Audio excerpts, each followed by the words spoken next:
ဒီဇလန်းဟာလူသားတွေဟာကိုကျိုးစီးပွားအတွက်နဲ့ဘလောက်အထိတဘာဝကိုဖျက်ဆီးနိုင်ကြတယ်လဲဆိုတာပြသထားတဲ့အမိုက်စားစကားတကားပါဇလန်းရဲ့အတိကဇက်ကောင်ဂျိတ်ကတော့လမ်းမလျှောက်နိုင်တော့တဲ့စစ်သားဟောင်းတစ်ယောက်ပါသူ့အကူတေဆုံးသွားတဲ့အတွက်အစားထိုးအနေနဲ့ပန်ဒိုယာလို့ခေါ်တဲ့အပြင်ကျိုးတစ်ခုကိုပို့ခံရပါတယ်ပန်ဒိုယာမှာလူသားတွေကယူနိုတိန်နီယန်လို့ခေါ်တဲ့တံမိုးကြီးတတုကိုတူးဖော်ချင်ကြပြီးအဲ့ဒီတတုရှိရာနေရာကတော့နာဘီလူမျိုးတွေနေထိုင်တဲ့တစ်ပင်အိမ်အောက်မှာပဲဖြစ်နေပါတယ်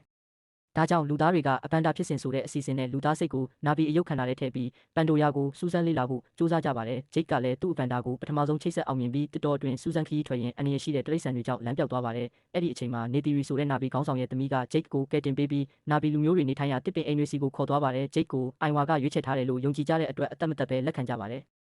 နေတီရီကဂျိတ်ကိုနာဘီဘာသာစကားအမဲလိုက်နီးတိရစ္ဆာန်စီနီးဘန်ရှီပြန်နီးတွေတင်ပေးရင်းနဲ့ဂျိတ်ဟာတဖြည်းဖြည်းနာဘီလူမျိုးတယောက်လိုဖြစ်လာပြီးနေတီရီကိုလည်းချစ်မိသွားပါတယ်ဒါပေမဲ့အမှန်တရားကတော့ဂျိတ်ဟာလူသားဘက်ကိုသတင်းပို့နေသူဖြစ်ပြီးနာဘီတွေကိုသူတို့နေရာမှထွက်ခွာစေဖို့တာဝန်ရထားသူပါလူသားစစ်တပ်ကတစ်ပင်အိမ်တွေစီကိုဖျက်ဆီးလိုက်တဲ့အခါနာဘီကောင်းဆောင်လည်းတေဆုံးသွားပြီး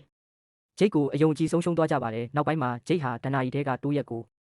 လက်အောက်ခံနိုင်သူတိုးရက်မက်ကိုဖြစ်လာပြီးနာဘီလူမျိုးများစုကိုစုပေါင်းကလူသားတွေကိုတိုက်ခိုက်ဖို့ဥဆောင်ပါဝင်လာပါတယ်အကြီးမားဆုံးစစ်ပွဲမှာလူသားဘက်ကစစ်အားကြီးပေမဲ့တဘာဝကနာဘီတွေဘက်ကိုကူညီပေးပြီးတိရစ္ဆာန်တွေပါစစ်ထဲဝင်လာကြပါတယ်နောက်ဆုံးမှာလူသားစစ်တပ်လုံးဝရှုံးနိမ့်သွားပါတယ်အဆုံးမှာဂျိတ်နဲ့နေတီရီကအယူစစ်မှုကိုလိုနယ်ကိုအနိုင်ယူနိုင်ပြီးလူသားတွေကိုပန်ဒိုယာမှထုတ်ပယ်လိုက်ကြပါတယ်နောက်ဆုံးအနေနဲ့ဂျိတ်ရဲ့စိတ်ဝိညာဉ်ကိုအပန်ဒါခန္ဓာထဲအပြည့်အဝပြောင်းရွှေ့ပြီးနာဘီလူမျိုးအဖြစ်ဘဝအသစ်စတင်လိုက်ပါတယ်ဒီလိုဇလန်းတွေကိုကြိုက်နှစ်သက်တယ်ဆိုရင်ကောမန့်မှာတစ်ခုခုရေးခဲ့ပါနော်နောက်လဲထပ်ပြီးဇာတ်ကားကောင်းတွေကိုတင်ပေးသွားမှာဖြစ်လို့ဒီအကောင့်ကို follow လုပ်ခဲ့ဖို့မမေ့ပါနဲ့နော်